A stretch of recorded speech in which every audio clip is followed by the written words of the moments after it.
My name is Harry Boyce. This is my story.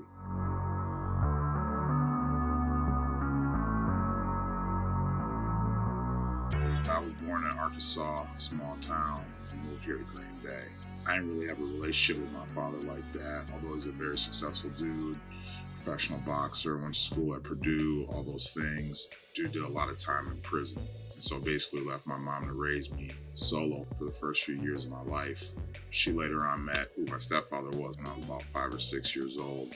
Super crazy story though. I used to really, make stories up in my head about, my life, my father, the way that those things went down, man. For a while, I would say things like, yeah, my father passed away when I was younger to hide the truth and hide the pain. And really, I didn't even need to do any of that. My mom did a really good job, but about the age of 8, I picked up a basketball for the first time. Never played in my life. I wore purple sweatpants for my first game. That day really changed my life. Like I said, I fell in love with the game of basketball. And I also met the most influential man that I had ever met in my life who really taught me a lot about the game of basketball, but being a good person, just in general, how to be a good man as well. His name's Roland Jones, man. He taught me everything I know about the game. And again, like I said, just about the respect for the game, the respect for people. The moment I met him, every day I was in the gym. I walked to the Salvation Army every single day working on my game.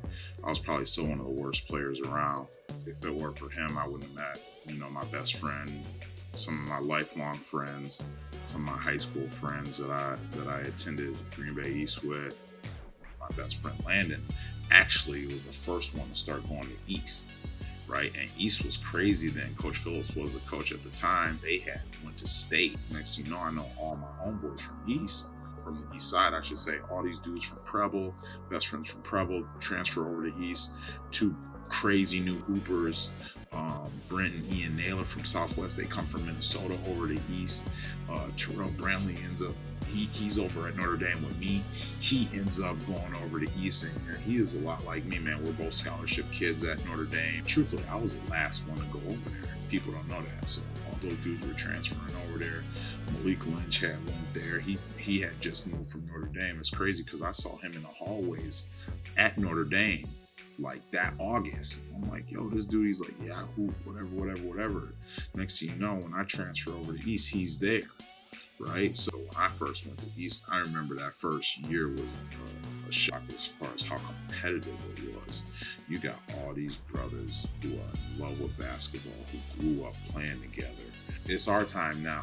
We really turned up. I think it was the best record in East High history. I think we went like 20-4. Ended up losing in the sectional final to go to State. That year was beyond amazing, man. Like, I can remember every day, like, again, we're like the highlight team, ranked top for Division I, top 3 in the state, one in our region. Like, we're really hooping. I know my story doesn't end here.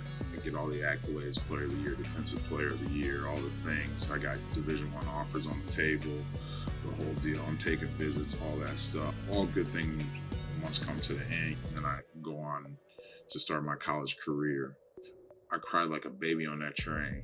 To all my coaches, and I'm super grateful because I had great teachers at the game. But I ended up committing to the University of North Dakota, who was already recruited me out of high school anyways. I ended up having some success there as well.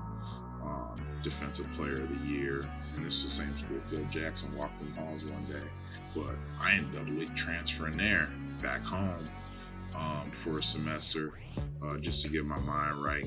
But then I ended up transferring to Mankato State. And once again, man, great basketball culture. And I learned a lot from Coach Schott and Coach Morgenthaler. I think I made my mind up that one day I wanted to be a pro. I leave Mankato State with a degree in political science and sociology and a minor in psychology. I find an agent, always had a really high IQ. I've always been long, I can really defend, and I've always been a really good athlete. That year, man, I really went into the lab and really started working on my game so I could really work on my shot, because that was really a big piece of my game that I was missing. That's kind of why I do what I do now, because I know what it takes. I know how to get there, to turn yourself into something that you may not have been before, where people thought you were limited. I understand how to get there. I really feel like I know the formula. I learned how to be a pro in Houston. I I was around some real heavy hitters. Rob Hatter, who's like a super agent. But I got to spend a lot of time with dudes like Sam Cassell, James Posey, all these old NBA dudes or current NBA dudes.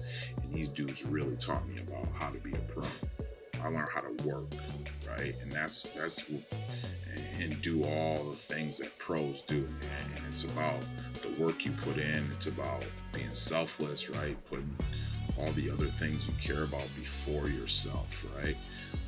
Just before selfish things. Kente Barnell was also great friends. He out in Kenosha. Him and BMO and Nick Van Axel had been doing, charity games and stuff like that. So they're like, man, H, you need to do a charity game out there. They love you out there. Like, you the guy out there. I'm like, charity game? What? I gotta, So we set up this first charity game. I used to volunteer at the Boys and Girls Club. My cousin was working there at the Eastside Boys and Girls Club, so I used to volunteer and be in there all the time with the shorties. The charity game was so lit for the city, man. It was so crazy. All the people that showed up to show out and to come watch us play. So we've had Kenosha versus Green Bay. They brought in a bunch of overseas pros. I had me and my high school buddies. Me as, I'm about to be a pro. And man, it was a great thing. And there I was awarded the key to the city. I had no idea that was going to happen.